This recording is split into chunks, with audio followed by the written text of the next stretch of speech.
Kenapa sih orang kalau PDKT kok manisnya suka kebangetan? Kayak minum kopi tanpa ampas. Waspada, bisa jadi lo lagi dideketin si narsistik atau NPD. Ini bukan cinta, ini love bombing. 3 kalimat ini wajib lo hafal. 1. Gue nggak pernah ketemu orang sespesial lo. 2. Cuma lo yang beneran ngerti gue. 3. Kita harus nikah atau tinggal bareng secepatnya. Ini trik mereka. Ibarat lo dikasih kopi termanis di warung padahal cuma air doang. Mereka cuma mau isi tangki ego mereka. Mereka kasih pujian tertinggi cuma buat ngeikat lo. Jangan sampai kejebak. Tapi faktanya semua cuma panggung sandiwara. Dan lo tahu kenapa? Karena di mata si narsistik, lo itu bukan pasangan. Lo cuma tools, cuma bahan bakar.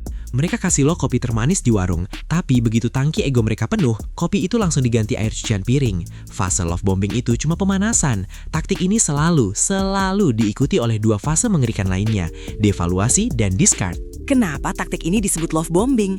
Istilah ini asalnya bukan dari ruang terapi, tapi dari dunia yang jauh lebih gelap, kultus agama.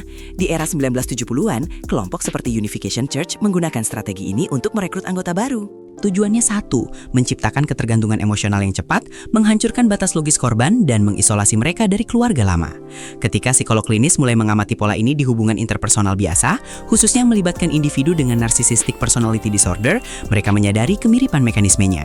Pada dasarnya, NPD sesuai dengan manual diagnostik DSM-5 dicirikan oleh kebutuhan mendalam akan kekaguman, kurangnya empati, dan perasaan superioritas. Love bombing adalah cara tercepat bagi mereka untuk mendapatkan narcissistic supply yang mereka butuhkan. Oke, mari kita bicara soal ilmu. Kenapa lo merasa addicted sama orang ini bahkan ketika lo tahu ada yang salah? Jawabannya ada di zat kimia yang melompat-lompat di otak lo, dopamin. Saat lo di love bomb, lo dapat high yang luar biasa. Lo merasa dilihat, dicintai, diutamakan, semua perasaan yang mungkin lo cari selama ini. Setiap pujian, setiap janji tentang masa depan, setiap hadiah mahal membanjiri sirkuit reward di otak lo dengan dopamin yang super tinggi. Secara neurologis, pengalaman ini hampir identik dengan adiksi obat-obatan. Tapi narsistik ini jenius dalam menciptakan intermittent reinforcement. Fase devaluasi dimulai. Tiba-tiba kopi termanis itu berubah dingin, pesan dibalas lama, pujian diganti dengan kritikan pedas, biasanya tentang hal-hal yang dulu mereka puji.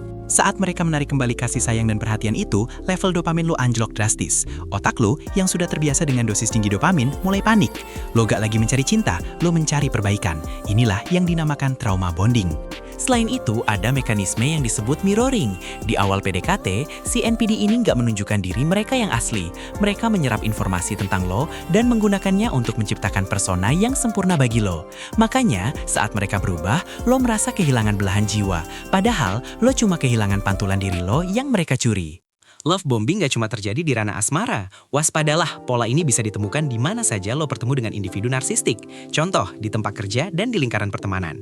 Kalau lo terjebak malam siklus ini, dampaknya gak cuma bikin lo sedih. Dampaknya merusak struktur psikologis lo. Ini bukan patah hati biasa. Ini adalah kerusakan yang memerlukan pemulihan serius. Kalau lo merasa 3 kalimat love bombing itu akrab di telinga lo, dan lo mulai merasakan fase dingin, lo harus bertindak cepat.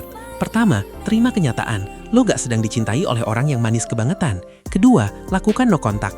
Ini adalah satu-satunya cara efektif untuk memutus ikatan trauma. Ketiga, cari bantuan profesional. Itulah faktanya, fakta beberapa ciri-ciri tentang NPD.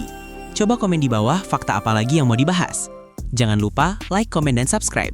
Faktanya fakta, supaya lo jadi makin tahu tentang banyak fakta.